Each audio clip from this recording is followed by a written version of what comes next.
Hi மக்களே, இன்னைக்கு நம்ம என்ன பார்க்க போறோம் அப்படின்னா, இன்னைக்கு வந்து இன்ஜினியரிங் கவுன்சிலிங் வந்து ஓப்பன் ஆயிருக்கு. இந்த இன்ஜினியரிங் கவுன்சிலிங்ல வந்து கோர் பீப்பிள்ஸ் வந்து என்ன செலக்ட் பண்றாங்க அப்படின்னு பார்க்கும்போது, கிட்டத்தட்ட இசிஇ டிபார்ட்மெண்ட்டும் கம்ப்யூட்டர் சயின்ஸ் டிபார்ட்மெண்ட் தான் செலக்ட் பண்ணலாம்னு சொல்லிட்டு நிறைய ட்ரேடர்ஸ் எல்லாம் சொல்றாங்க. கிட்டத்தட்ட 2,30,000 ஸ்டூடெண்ட்ஸ் வந்து இன்னைக்கு வந்து கவுன்சிலிங் வந்து ஸோ அந்த ஸ்டூடெண்ட்ஸ்ல மேக்ஸிமம் பீப்புள்ஸ் வந்து டிமாண்ட் பண்றது இந்த ஸோ இந்த கம்ப்யூட்டர் சயின்ஸும் இசி டிபார்ட்மெண்ட்டும் ப்ரெடிக்ட் பண்ணும். ஃபியூச்சர்ல யூஸ் ஆகும்.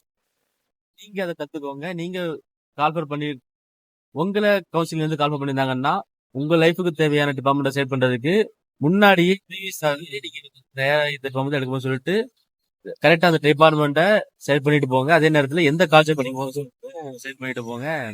அந்த மாதிரி போகும்போது உங்களுக்கு வந்து அந்த டயத்துல வந்து உங்களுக்கு வந்து எந்த ஷிஃபரும் ஆகாது. ஓகேவா? ஸோ அதனால வந்து நமக்கு ஃபியூச்சர்ல நம்ம லைஃப் க்ரோத்தா இருக்கக்கூடிய டிபார்ட்மெண்ட் தான் நம்ம வந்து எடுக்கணும். ஸோ அதுக்கேத்தாப்புல திங்க் பண்ணி நீங்க டிபார்ட்மெண்ட் சூஸ் பண்ணுங்க. ஏஐ காலங்கள்ல ஏஐ தான் இப்போ உலகம் ஃபுல்லா பெரிய வளர்ச்சி அடைஞ்சிட்டு இருக்கு. கிட்டத்தட்ட லாஸ்ட் நிறைய வருஷம் கிடையாது, கிட்டத்தட்ட 1 or 2 இயர்ஸ்லயே இவ்வளவு பெரிய growth வந்து ஏஐ தான் காட்டியிருக்கு. ஸோ ஃபியூச்சரை வந்து நல்ல சேலரியாவும் நல்ல growthful லைஃபாவும் நமக்கு இருக்கக்கூடிய பீஸ்ஃபுல்லா லைஃபாவும் இருக்கிறதுக்காக அதுக்காக வந்து எந்த மாதிரியா காலேஜ் செலக்ட் பண்ணணும், அந்த காலேஜ் நமக்கு எந்த மாதிரி அட்மாஸ்பியர் இருக்குன்னு சொல்லிட்டு பார்த்து செலக்ட் பண்ணி சூஸ் பண்ணிட்டு அந்த காலேஜ் ஏற்ற மாதிரி போய் சீட் எடுத்து அந்த காலேஜை படிங்க. உங்களுடைய வாழ்க்கைக்கும் உங்களுடைய படிப்புக்கும் என்னுடைய வாழ்த்துக்கள். பாய் பாய்.